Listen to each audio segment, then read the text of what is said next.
the norm. And life expectancy was lower. So to not even recognize that as well, it's like, it just lets me know that you're radicalized towards Islam and you're not really ready to do any real rational thinking when it comes to that topic. But we still have control of it. What did I say? All right, here, let's get on some Nick Fuentes. Let's listen to some Nick Fuentes clips.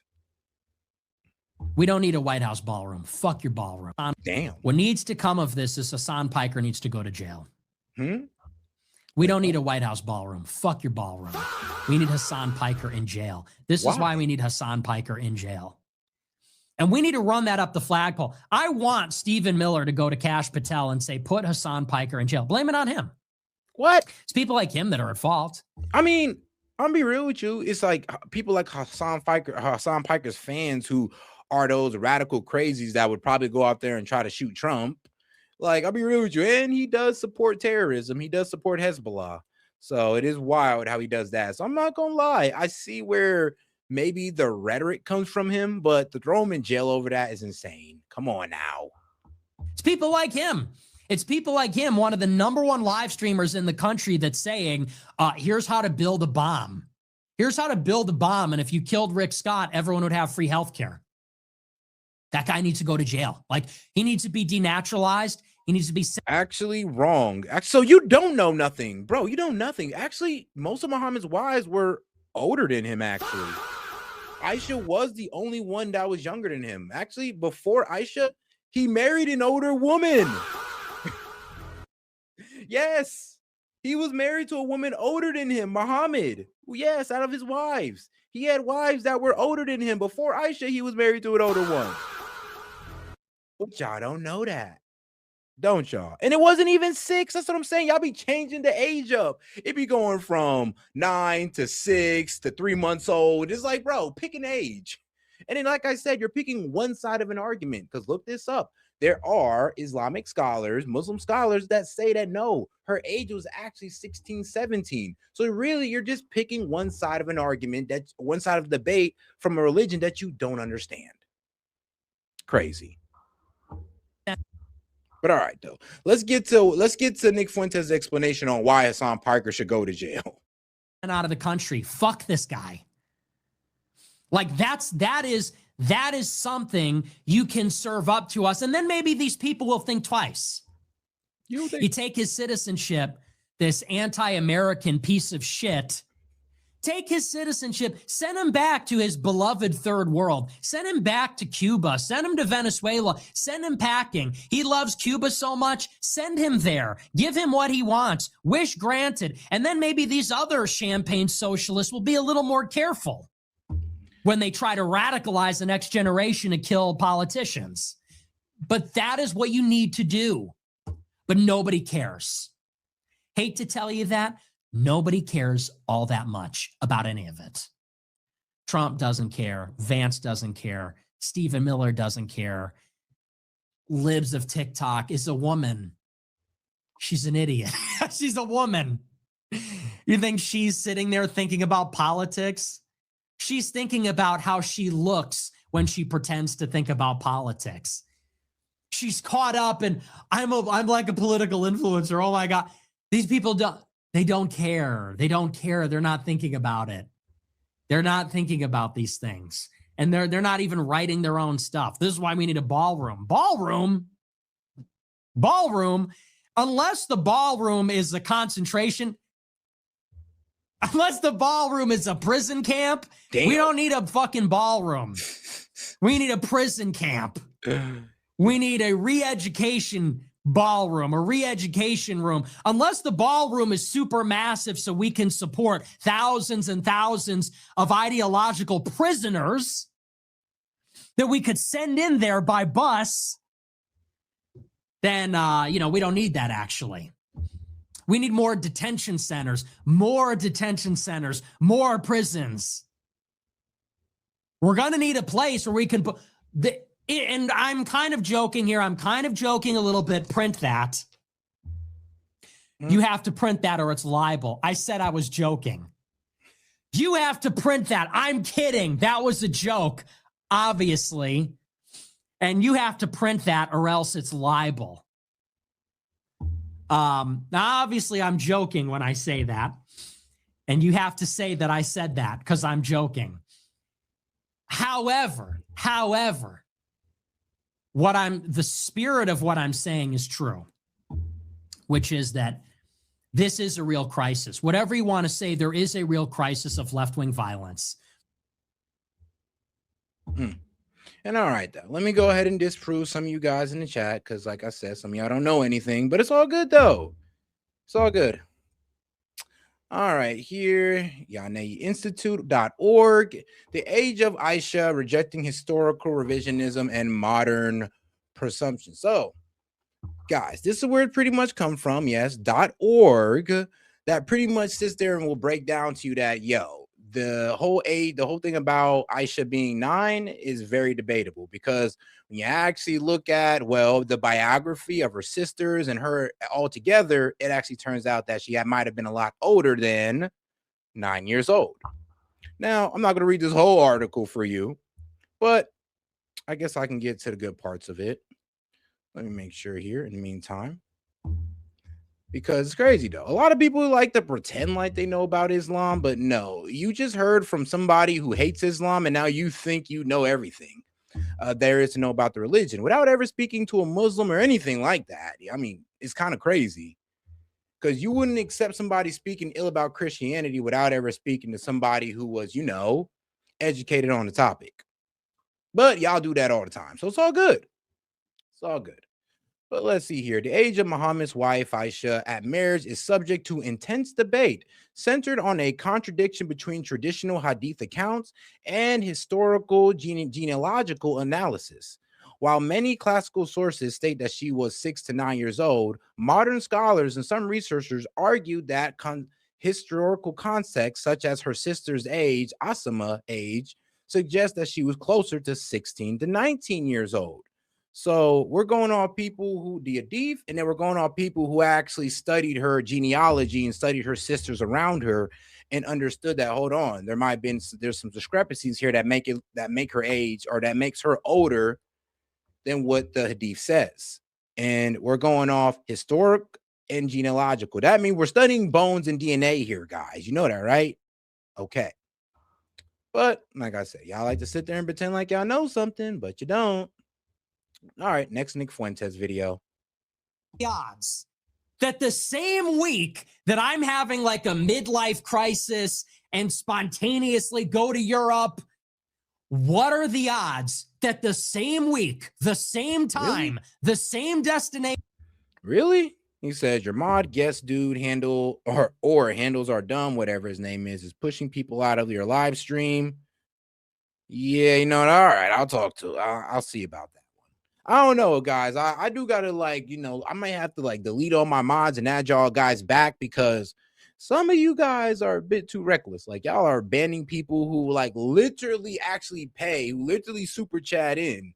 And it's kind of wild. It's like, you're supposed to be helping me out with the channel, not taking away, people who super chat in, which is ridiculous. Like, supposed to be helping with the channel, guys, not fucking it up.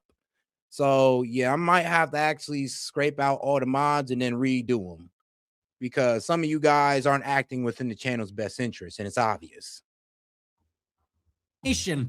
Candace Owens also takes an unannounced trip to Italy. She goes to Rome too. And I'm looking at Keith. When Laura Loomer reported that Candace was in Rome, I looked at Keith and I'm like, they're never going to believe me. I'm like, they're never going to believe this. I said, because it's an insane coincidence. And you guys know, all right, me and Candace are estranged. We're not talking. We don't talk anymore.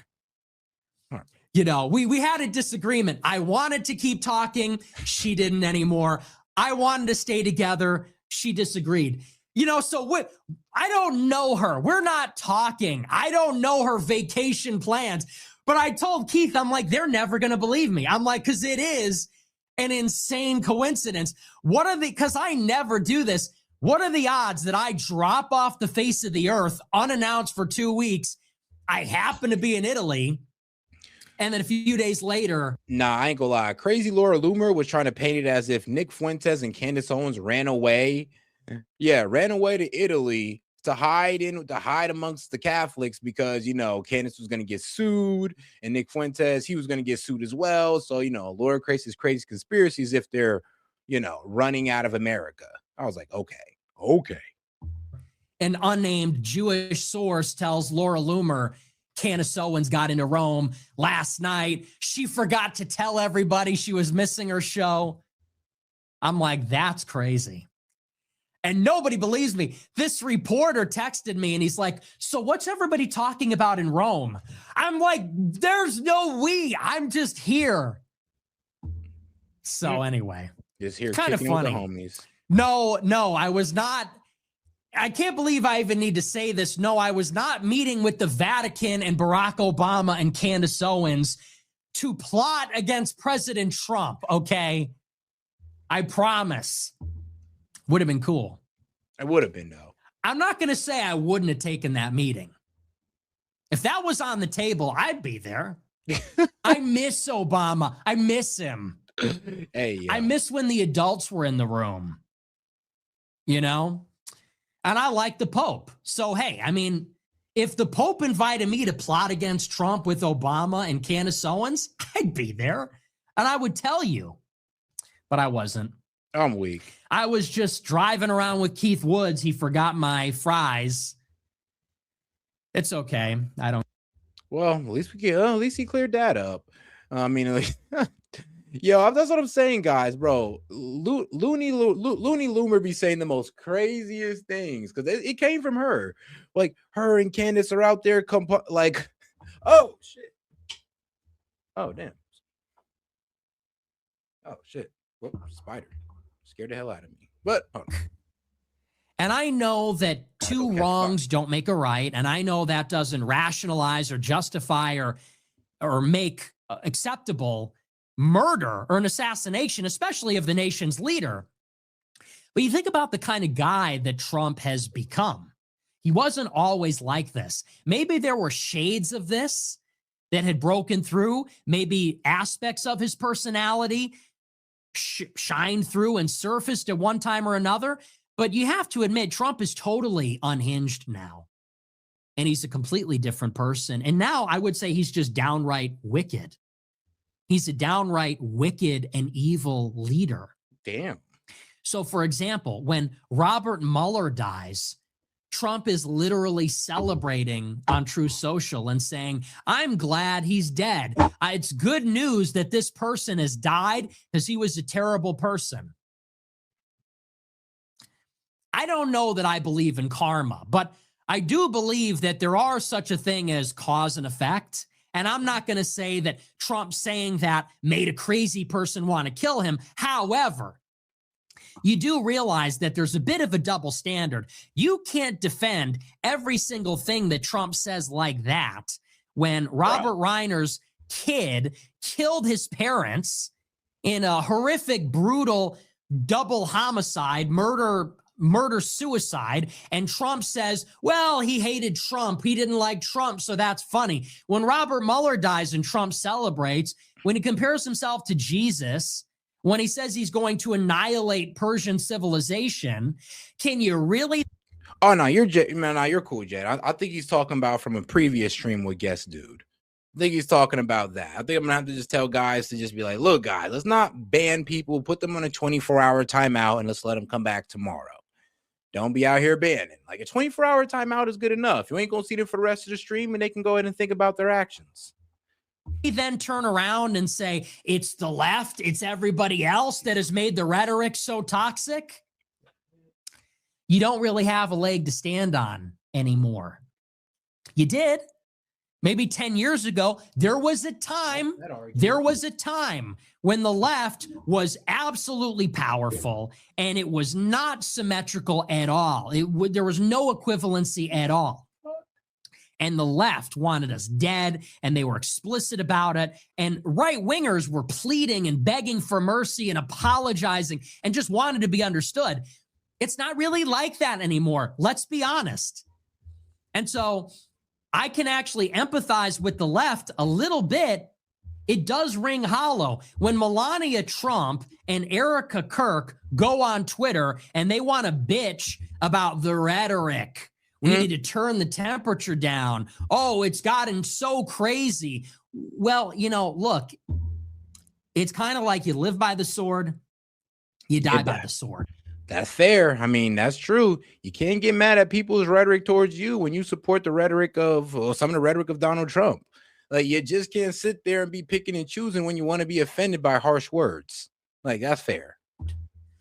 You don't want to go on Twitter every day and say, I'm glad Robert Mueller is dead. I'm glad Robert Reiner got murdered by his son. We're going to annihilate Persian civilization. If you care about Epstein, I don't need your vote. You're an idiot.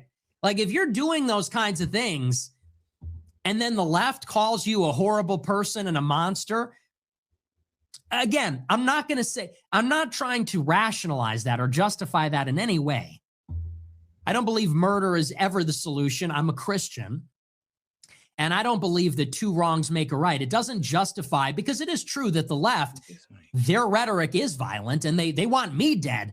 They tried to kill me too. And they tried to kill Trump and they killed Charlie Kirk. But in order to have the moral high ground, here's the rub. You can't go on Twitter then and say, oh, it's this rhetoric. We all need to relax and turn the temperature down. You can't really do that when you're a wicked person. You can't do that when you're reveling in the same kind of stuff. I mean, you got a really good point. I mean, like I said, you can't sit there and play victim, but then want to sit there and throw rocks all the time and then get mad when people throw rocks back. You can't sit there and sit there and defend Trump when his crazy ass language, but then get mad when, you know, people use that crazy ass language against Erica Kirk. I mean, come on now, can't be picking and choosing. All right, let's hear Mark Levin, man, one of the most un-American people on on Fox News. First time things like this have happened, but it really is problematic because so much of it is protected. And you heard people say, don't you believe in the First Amendment? They don't even know what the First Amendment believes. Do you want to deplatform people? You know, the libs do that. I don't have any problem with deplatforming Nazis or jihadis. I don't have any problem with deplatforming them. That's the problem, though. It's like whoever you call a Nazi may not be a Nazi. You just disagree with them. Who's ever a jihadi may not be a jihadi. They're just brown and you disagree with them. That's the problem with letting you guys control speech, because you're going to start labeling anybody that you hate a jihadi or an anti-Semite or a Nazi, just like the left is doing. That's why I'm calling MAGA the new left. Y'all are the new leftist, because you will label anybody one of those who disagrees with you, just like a leftist. I mean, like I say, hey, according to Trump, this is MAGA now, guys. Remember that. What does that mean, deplatforming them? A government law? No. It means that X or Twitter or Facebook or Amazon with Twitch and so forth says, you know what? You're a lowlife. We're not paying, get off our platform. What's wrong with that? It's called private enterprise. I got no. Well, here's a problem with that. It pretty much says that only a certain idea is allowed to be, spread, and any other ideas, any other way of thinking should be rejected. AKA, you're literally trying to brainwash people on platforms. If you're saying that you can only say this and you're not allowed to say the opposite opinion, AKA, that is a form of manipulation. If you're not allowing me to see the other side of the story, like, think about it like this. It's like telling one side of a story. It's like, if I'm going to you and I'm telling you my side of the story, like I did nothing wrong, and the other side over there, they're all the evil ones and I did nothing wrong, you're going to think that the other side is evil and I'm just this innocent angel. But if you go over to the other side and they talk about all the fucked up shit I did, you're going to start seeing what's really going on here. That's how they're playing you. They're playing you on the fact that, all right, well, we want to cancel out the other side of the debate, AKA manipulating you into only believing in one side. All you ever heard is one side. And if you hear the other side, you're taught to automatically reject it.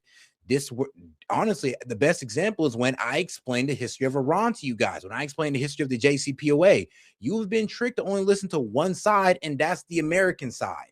You have never actually even want to listen to what's going on the Iran side, because why? It proved that, one, you don't really know what's going on, and two, you don't have the full story, so your opinion is off ignorance. And nobody really wants to accept that, so it's either just to reject the other side of the argument.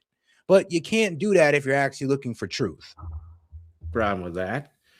I mean, what if they have this horrific pornography on it? Is that okay? No, it's not okay. What if they have a bunch of drug addicts, shooting up all the time? Is that okay? No, that's not okay. Yeah, but they're not doing that. They're Because our kids have access to it. People who are impressionable have access to it. What if they had people screaming at the top of the lungs saying, assassinate this guy and assassinate that guy? Well, they shouldn't do that. Why? What's the standard? You need to have a standard. What should the law be? What does the Constitution say? I just think we've taken this too far, because we're not even talking about political speech, which is the most protected of all speech.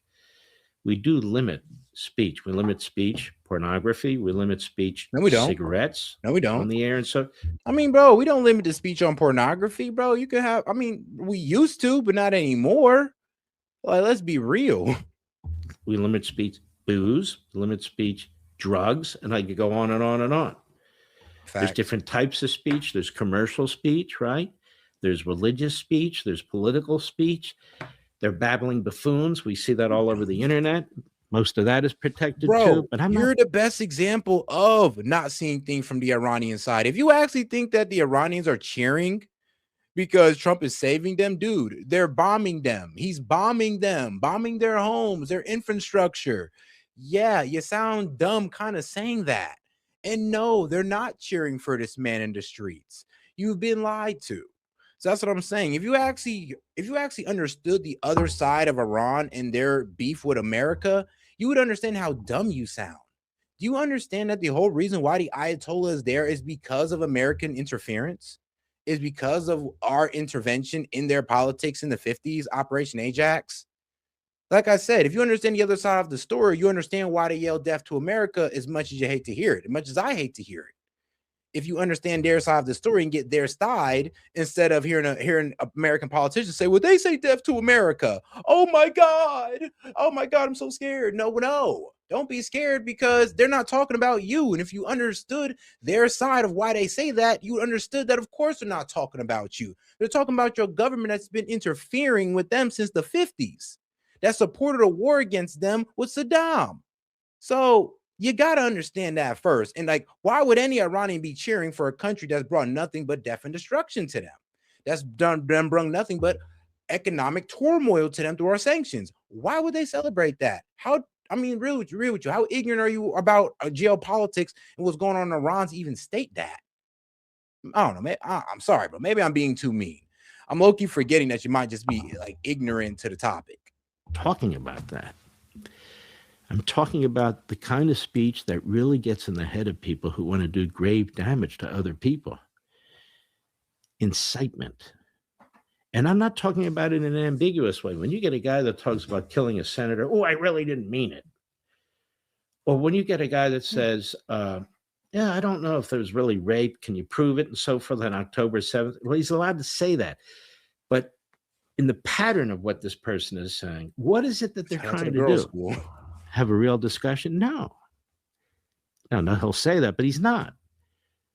The overthrow of the country. Let me ask you this. Do you think the founders would have put up with this? Yes, they would have actually. Yes, they would have put up with the freedom of speech because they actually believed in it, unlike you, bro. Yes, they would have put up with this. They're not soft as you. All right, let's see here. Worshippers who makes God angry every second of their life in the end. Here it is. 6 billion idol worshippers who makes God angry every second of their life in the end. Chinese, Japanese, Tibet, Nepal, Thailand. So many. India alone is 500 million. China is 2 billion. So many. 2 billion Christians, which are idol worshippers. Between Chinese. Woo! But oh my God, but said the Jews are our friends and the Muslims are the enemy. Bro, he just called y'all a bunch of idol worshipers. They don't even believe that Jesus is God or even the Messiah. But guess who do believe in that? Muslims. But they're y'all biggest enemy? Bro just said that y'all don't even have the right to live. All right. But Muslims are the enemy. And I don't even consider Jewish people the enemy at all. I'm just saying that if you're going to sit there and talk about Muslims, make sure you add this guy to your list of complaints as well. Add Jews like this as well. Add rabbis like him to y'all list against Christians. And if you don't, then honestly, you're being a hypocrite. 6 billion idol worshippers who makes God angry every second of their life. Indian, Chinese, Japanese, Tibet, Nepal, Thailand. It's so many. India alone is 500 million. China is 2 billion. Messiah. So many. Nah, Jesus is also the Messiah as well, because they believe he's going to come back in the end times. So, nah, he's the Messiah to the Muslims as well. 2 billion Christians, which are idol worshippers. Between Chinese, Hindus, Buddhists, and Christian, at least 6.5 billion people are idol worshippers that, according to the Torah, do not have the right to live. Idol worshipper, goy, it's that penalty. You know, it's actually crazy. Religiously, Jews respect Muslims more than they respect Christians. Religiously, because, you know, Muslims actually worship the God of the Torah. Like, if you don't know. So yeah, they worship the same God as the Christians and the Jews. And the Jews actually have more respect for the Muslims because, well, they see Christians as idol worshipers because of Jesus Christ. But hey, Muslims is the main enemy, right, guys? Right. Not only Jews, even a goy who bow down to an idol, who believe in JC, deserve. No, Messiah is the anointed one, not just the messenger. But all right. About the radicalization against the president. I would say, and maybe this is a good segue, let's say, for example, people like to talk about the radicalization against the president. I don't actually think that's even valid anymore, because the president himself is celebrating when people die. So how does that work? And I know that two wrongs don't make a right, and I know that doesn't rationalize or justify or make acceptable murder or an assassination, especially of the nation's leader. No. But you think about the kind of guy that Trump has become. He wasn't always like this. Maybe there were shades of this that had broken through. Maybe aspects of his personality shined through and surfaced at one time or another.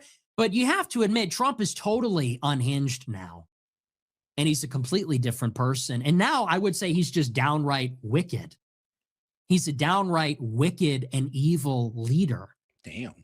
So, for example, when Robert Mueller dies, Trump is literally celebrating on Truth Social and saying, I'm glad he's dead. It's good news that this person has died because he was a terrible person. I'm weak. You mean God Logic, the guy that couldn't admit that? I ain't gonna lie. God Logic, his debate between that Muhammad guy, he actually did pretty good in it. I'm not gonna say he did bad at all, but that Muhammad guy got him when he asked him to explain the Trinity. And I always do say the Trinity is the hardest things for Christians to explain to a non-believer. That's probably the hardest thing to explain to a non-believer is the Trinity. And he could not explain that Trinity right at all. Actually end up giving the point to Muhammad a job when he says, he's like, so what? Is Jesus separate from the Father? No, he's the same. But you admit that Jesus prays separately to the Father. So how do you pray separately to somebody? Were you praying to yourself? And he's like, no, he's praying to the Father. I'm like, okay, well, what is it? Is Jesus one with the Father or not? And this is the complication of the Trinity, because even Jesus kind of goes outside of the idea of the Trinity in the Bible by speaking to the Father in his own way, or praying to the Father. He ain't praying to himself. He's praying to our Heavenly Father. So it's really hard to sit there and reconcile with the Trinity when, you know, there's evidence like that. And of course, you know, Christians will say, well, he said you could only come through me and that's how you reach the Lord. But then he also said that the divine spark is within you as well. So, you know, conflicting arguments. I don't know that I believe in karma, but I do believe that there are such a thing. Hey, shout out to TK. Thank you. Because a lot of them be forgetting. I mean, you know, there are like black Muslims, white Muslims. Y'all paint Muslims as if they're only Arab, which is insane. It's like, you know that, right? Like, and like, it's kind of crazy to sit there and try to bash all Muslims as if we all do the same thing. Somebody said, well, they destroy everything outside of Islam. No, they don't. First off, there's a whole bunch of people here, and they're not there's Muslim people here. They're not destroying anything. I mean, bro, actually, you know what's crazy? there's more like Christians that live in Qatar than Israel. I mean, and if you're saying that Muslims kill everybody outside of them, or destroy everything outside of them, then why do they still have churches in these Christian nations? I mean, in these Muslim nations, synagogues as well. I mean, that's what I'm saying. Not a lot of people actually know that. Well, and this is how Muslims consider themselves, but they consider themselves like the part 3. So the Torah part 1, the Bible, the gospel is part 2, and the Quran is the part 3. And the Quran recognizes the teachings of the Torah and the gospel, but they see themselves as the correction to, you know, what the Christians were doing, which was pretty much deifying Jesus. And I know a lot of people disagree with that statement, but that's their belief, not mine. Thing as cause and effect. And I'm not going to say that Trump saying that made a crazy person want to kill him. However, you do realize that there's a bit of a double standard. You can't defend every single thing that Trump says like that when Robert Reiner's kid killed his parents. I mean, look, bro, as long as you're going to say the same thing about the crusade, then great, because common sense does tell you that it's wrong. I'm not saying that it's right to do so. I never said that. The problem is that I'll say that, but then I'll go like, all right, well, what about the crusades? No, that was actually justified. That was justified to stop Islamic. So going around force converting Muslims and killing them is okay, but it's wrong when they do it to you. Do you hear the hypocrisy? Okay. In a horrific, brutal double homicide, murder, there are a lot of murder, Christians suicide, and Trump says, well, he hated Trump. He didn't like Trump, so that's funny. When Robert Mueller dies and Trump celebrates, when he compares himself to Jesus, when he says he's going to annihilate Persian civilization, can you really then turn around and say it's the left, it's everybody else that has made the rhetoric so toxic? You don't really have a leg to stand on anymore. You did. Maybe 10 years ago, there was a time when the left was absolutely powerful and it was not symmetrical at all. There was no equivalency at all. And the left wanted us dead, and they were explicit about it. And right-wingers were pleading and begging for mercy and apologizing and just wanted to be understood. It's not really like that anymore. Let's be honest. And so I can actually empathize with the left a little bit.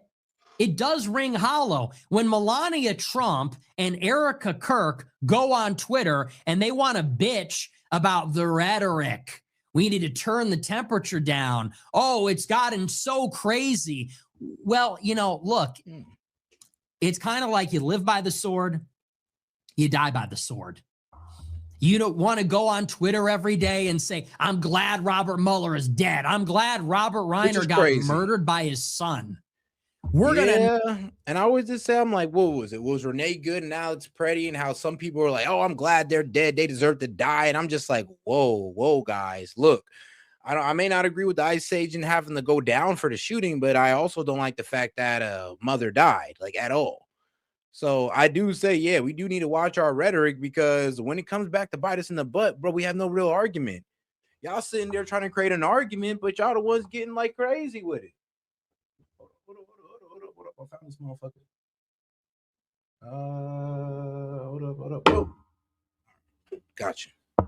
Sorry, guys. Annihilate Persian civilization. If you care about Epstein, I don't need your vote. You're an idiot. Like, if you're doing those kinds of things, and then the left calls you a horrible person and a monster. Again, I'm not trying to rationalize that or justify that in any way. I don't believe murder is ever the solution. I'm a Christian. And I don't believe that two wrongs make a right. It doesn't justify, because it is true that the left, their rhetoric is violent, and they want me dead. They tried to kill me too. And they tried to kill Trump, and they killed Charlie Kirk. But in order to have the moral high ground, here's the rub. You can't go on Twitter then and say, oh, it's this rhetoric. We all need to relax. And all right, guys. All right. I think I did enough for tonight. Yeah, I think I provided enough entertainment. But all right, guys, I'm going to go ahead and close on out. Appreciate the support, by the way. You know, I got to go out here and kill this spider, well, not ironically, but sadly. But all right, guys. Peace out. Go ahead and leave you guys from a word from our sponsors over there at Kalshi. Make sure you guys double tap that screen and subscribe to the channel while you're at it. Hit that icon above. We do this every day, guys. Appreciate the support. And yo, this is Set with Set Media, man. I'm here to talk to you about our partner, Kalshi. Kalshi is the largest legal prediction market in the United States with over 1 million users. It's available in all 50 states. They are a real money market. People trading on what they think will happen. You can build a position and trade in and out of almost any prediction you think. Kalshi facilitates trade between people, kind of like the stock market. There's no limiting your trades just because you're winning. Kalshi will pay you interest on your position. So if you make a long-term trade, you can earn a return even before the market is resolved. If you want to try out Kalshi, go ahead and give them a try, guys, at my link, kalshi.com/setmedia. Get $20 when you trade 20, so it's 20 for 20, guys. Once again, that's kalshi.com/setmedia. Go ahead and use my code setmedia to get $20 when you trade 20. Let's go ahead and take a look here at Kalshi, because like